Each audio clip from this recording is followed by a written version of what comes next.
Hey, I'm John Cannell, and today on Preppy Kitchen, we're making an easy, delicious pumpkin pie. So let's get started. First off, you have a choice. It's the crust. Are you gonna use a store-bought pie crust, in which case you're just gonna add the filling in, skip ahead in the video, or are you gonna have a homemade pie crust? This is a batch of my homemade pie dough. You can see it's marbled with butter throughout. It's gonna be flaky, crisp, buttery, and delicious. Grab a disc of it that's been chilled, flour your surface well, flour at the top, and flour your rolling pin. We don't want anything to stick. You're gonna roll this out into about a 13 to 14 inch circle, and that's gonna go right into your 9-inch pie dish. Make sure you keep moving your pie dough as you roll, and if it's cracking really badly, just let it rest on the countertop for a few minutes. It means it's probably too cold. Pumpkin pie gets a bad rap, in my opinion. Some people think it doesn't have enough flavor. Some people think it's really difficult to make and get right. But it is a super easy pie with a silky pumpkin custard as the filling, lots of warming fall spices, and the co-star, of course, a nice crisp butter crust. If your crust doesn't taste good, you're just eating the filling out of the top and leaving the rest, which is disappointing. And I have a full video on how to make this pie dough on the channel, so you can click up here for that and watch away. Keep your pie crust moving. You can flip it over if you want.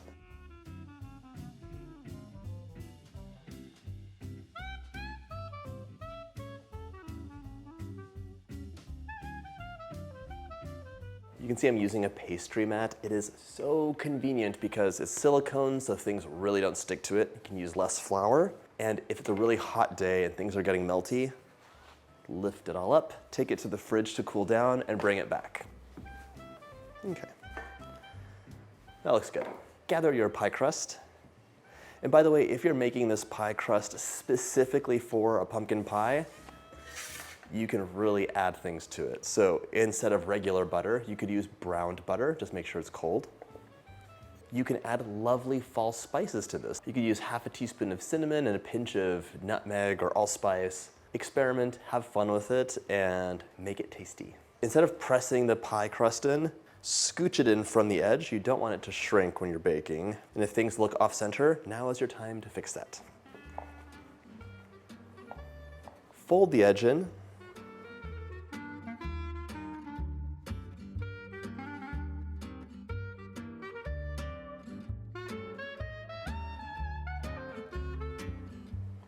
I actually like the way this looks, but we're gonna crimp it up, so just use your thumb on one hand and your thumb and index finger on the other to push this together. You can get super fancy with this. I've done pumpkin pies where I cut out little pastry leaves and use egg wash to glue them so there's a wreath. As long as it's delicious, it'll be good. By the way, if you like my videos, go ahead and hit that subscribe button. There's 2 new recipes every single week. This looks pretty nice to me. I'm gonna pop this into the freezer while we mix our filling up so it has a chance to chill. You could also make this up to 2 days in advance and keep it in the fridge, or up to 2 months in advance and keep it in the freezer. Just have it wrapped up so it doesn't absorb any smells. My pie crust has been in the freezer for 20 minutes, and I'm gonna do an optional step, which I love, called par baking. It's gonna give you a really crisp golden crust. Preheat your oven to 425, and we're gonna do just a couple steps to get this oven ready. So it doesn't all slump into nothing, grab some parchment paper and press that in. I tripled up some heavy-duty aluminum foil and just popped it in place here like this. You wanna press it against the edges. This is what's going to support your pie crust from falling down in the oven.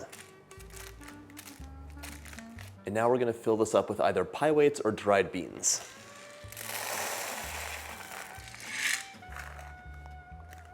Pop this into the oven, 425 for 15 minutes, and then we'll get all this junk out.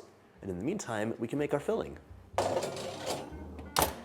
Once your crust is all sorted, mine's been par baked. If you're using a store-bought pie crust, this is where you would start. Set your oven to 400 degrees, and now in a large bowl, we're gonna add 3/4 of a cup or 160 grams of light brown sugar.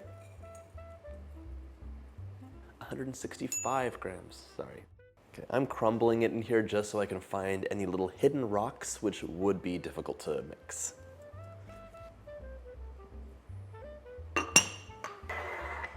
It's almost funny that this is called pumpkin pie because the pie itself, like pumpkin is such a light, very subtle flavor. It doesn't slap you in the face. What you're gonna be tasting is the brown sugar and your warming spices. So think of this as your flavor base. Do not skimp on these and make sure that you're using your favorite. If you don't like any of these, substitute for something else. Half a teaspoon of ground cinnamon, half a teaspoon of ground ginger. I'm using rounded half teaspoons here because I want a little bit of extra flavor. Cloves are one of my favorite spices, but you use it in moderation. So I'm gonna go for 1/8 of a teaspoon, which is just a pinch. That's enough. Also love nutmeg, especially if it's freshly grated. 1/4 of a teaspoon of nutmeg, freshly grated or powdered. I'm also adding in half a teaspoon of salt. If you did not add salt to your pie, you would be tasting almost nothing. The salt will help you taste. I'm gonna grab a whisk right now. And just give this a quick mix, just to get it started. And also to help me find any hidden lumps. I don't like those. To this sweet mixture, I'm adding a 15-ounce can of pumpkin puree. If you want to process your own pumpkins, go ahead. Make sure you're using not a decorative pumpkin, but one that's made to eat. I think they're called like sugar pie pumpkins. And I'm not sponsored at all, but I do like using Libby's. Consistently good texture, color, and taste. I've tried a lot of different brands. And if you're watching this for some reason outside of the US and you want to make this recipe, you'll have to find a grocery store with an American section and buy some pumpkin. That's how you do it. Pumpkin's not a thing internationally for sweet stuff. Like in Germany, there's pumpkin this, pumpkin that, but it's like pumpkin ravioli, pumpkin roasted with some meat, not sweets. 1 12-ounce can of evaporated milk, and if you don't want to use evaporated milk, you could use half and half. That's totally fine. I need 3 eggs to help set this custard, but I do not want a single hint of an eggshell, so crack this into a small bowl,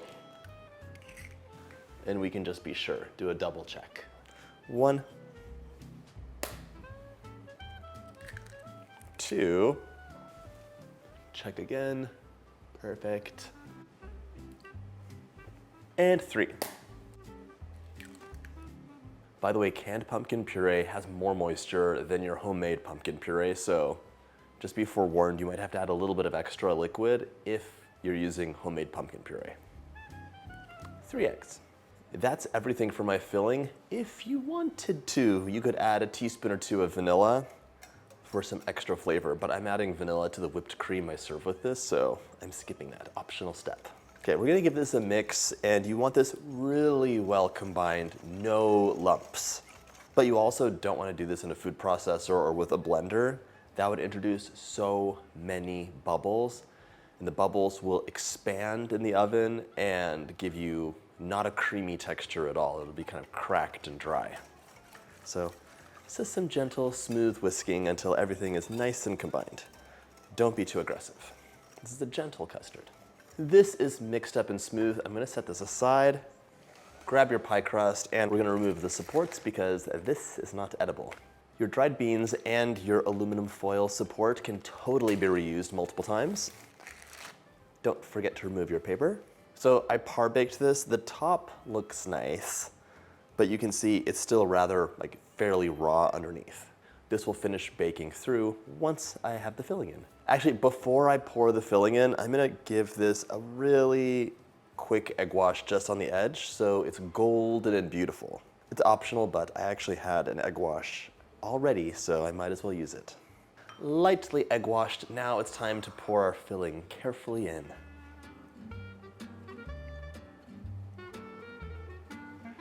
Stunning.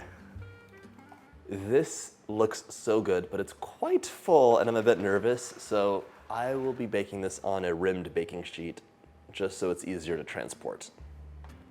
Okay, my pumpkin pie is ready to pop into the oven 400 degrees for 15 minutes, then reduce to 350, and we're gonna bake it until The edge is set and the center jiggles slightly. It'll finish baking once it's out of the oven, like the residual heat will let it set. That'll be about 40 minutes, but keep an eye on it. When you reduce heat, take a look at the crust. If it looks like it's taking on color already, definitely tent it. I usually tent it just as a matter of protection. In you go.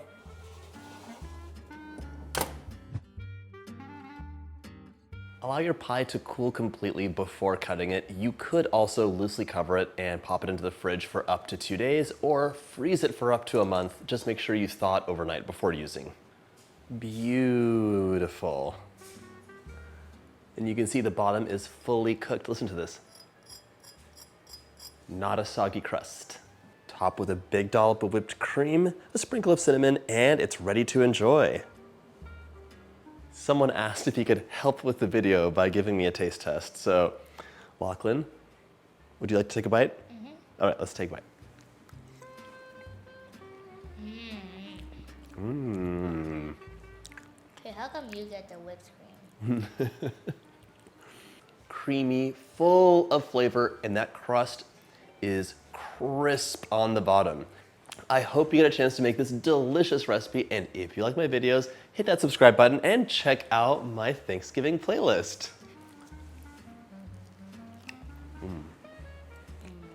Good. Yeah. Bye-bye.